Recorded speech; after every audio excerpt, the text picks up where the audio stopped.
மனமது செம்மையானால் வாயுமை உயர்த்த வேண்டாம்.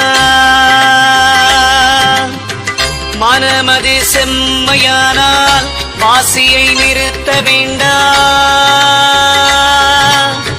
மனமது செம்மையானால் மந்திரம் செம்மையாமே.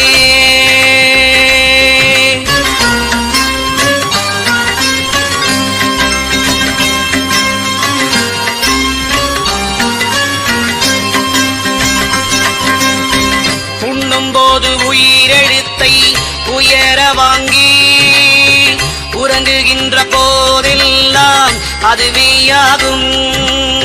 பெண்ணின் பால் இந்திரியம் விடும்போதெல்லாம் பேணிவளம் மேல் நோக்கி அவத்தில் நில்லு.